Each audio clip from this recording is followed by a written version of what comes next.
Nandito na rin kami sa Calgary. Susulit-sulitin na namin.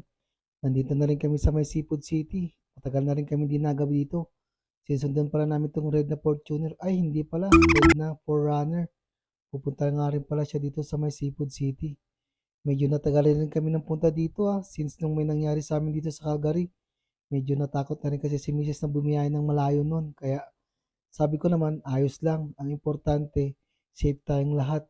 Ang ganda ng sikat ng araw ngayon dito sa may Alberta. Bibili nga pala kami ng makakain namin before kami tutulak ng Golden BC. Yung nga pala ang una naming activity for today. Naipark ko na pala yung sakyan namin. Nauna na nga pala si Mama, si Eli, si Mrs. at si Iris. Ayan, ang laki ng tatama ng loto ngayon at ang loto max ay ng 649.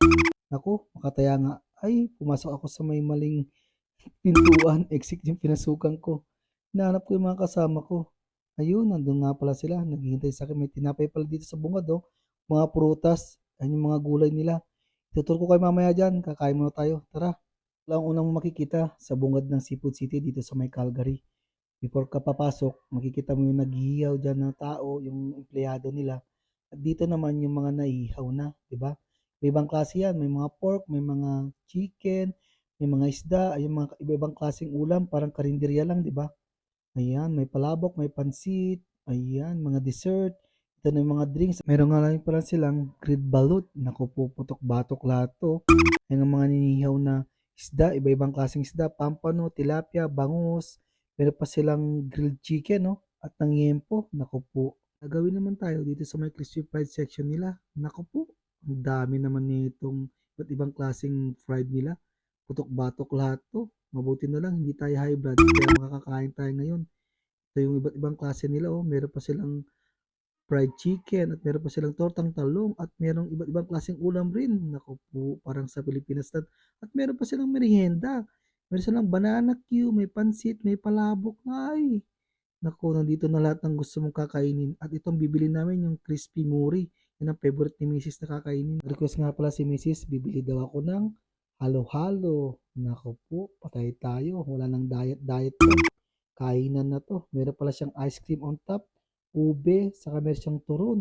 Ay, meron pa siyang leche plan, no? Hindi ko alam kung ano man nasa loob niya. Naku, tara, kain na tayo. Tapos kung kumain, lilibot ko na kayo dito sa loob ng Seafood City. Nauna na nga palang pumunta dito sa mga dry fish. Yan, 4.99 lang pala. About isang plastic. Ibang klase yan. Nandiyan na lahat ng mga dry fish at lahat ng mga pwede nyong bilhin. At dito yung mga minta tamis at yung mga palaman at yung mga drinks, mga milk. Ayan, iba-ibang klase yan. At mga juice. Ako naman tayo dito sa may instant noodles nila. Iba-ibang klase to. Sa mga gustong bumili dito, huwag masyado kasi hindi naman healthy talaga ang instant noodles. Pag pang ano lang to, emergency, pag nagutom ka o hindi ka nakaluto, 'di ba? Mabilis ang pagkain, 'di ba? Ayan. Sa mga gustong magkape o sa mga mahilig magkape pala, nandito rin na lang iba't ibang klase ng kape nila, oh. Ako naman tayo dito sa may frozen meat nila, iba't ibang klaseng hotdog, oh. At iba't ibang klaseng brand din at iba't ibang klaseng size. Kayo na bala tumingin ng brand nyo, basta ako, alam ko na yung brand ko na binibili lagi diyan. Yung kasi yung favorite ng anak ko na baunin tuwing pasukan. Kaya yan, mamimili na tayo, di ba? Para hindi na tayo mamroblema pag uwi natin. Dumako naman tayo dito sa may gulayan nila, sa mga tinatawag nilang vegetarian dyan. Ayan, mamimili na kayo ng iba't ibang klaseng gulay nyo. Sobrang dami dito, grabe. Mura pa. Ayan, meron din silang prutas, di ba? Meron na silang inyog na nabalatan na. At meron na silang iba't ibang klase ng sibuyas, iba't ibang klaseng size rin. Hindi ko lang alam kung magkano per kilo. Siguro mura lang yan. Yun, meron pa silang kalabasa. Ito nga pala yung kalabasa na lagi namin binibili.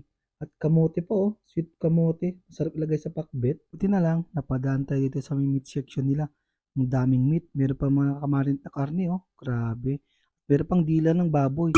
At ito, may buong manok pa at mga lamang loob ng baka. Pang dinuguan, pang dinakdakan. Ito ang masarap. Pang lechon belly at pang dinakdakan yung pork belly nila. Naku, bibili nga ako dito. Pwede na ako dito sa may fish market nila. Meron silang pampano, meron silang salmon. Hindi ko alam kung anong tawag dyan. Meron silang galunggong, may tuna. Hindi ko rin ano, may tampalpuki rin sila. At may barakuda. Medyo kabisado ko pa yung ibang isda. Pero yung mga ibang isda doon, hindi ko nakabisado. Siguro maya-maya yun. Hindi ko lang alam sure. Nandito naman yung mga shrimps, nakabalot na at meron silang tahong, may ibang klaseng shell, may mahabang fish pan, di ko alam kung anong tawag dito. Meron pa silang pusit na malaki. Naku po, Seafood City pa lang tawag dito. Baka naman, Seafood City of Calgary. Pagbalik ko dyan, may sponsor na ako sa inyo. Joke lang. Pwede ka nga lang para magpalinis at pwede ka rin magpaprito ng isda sa mga nabili mo. Diba? Ang ayos. Hanggang dito na lang. Maraming salamat sa panonood.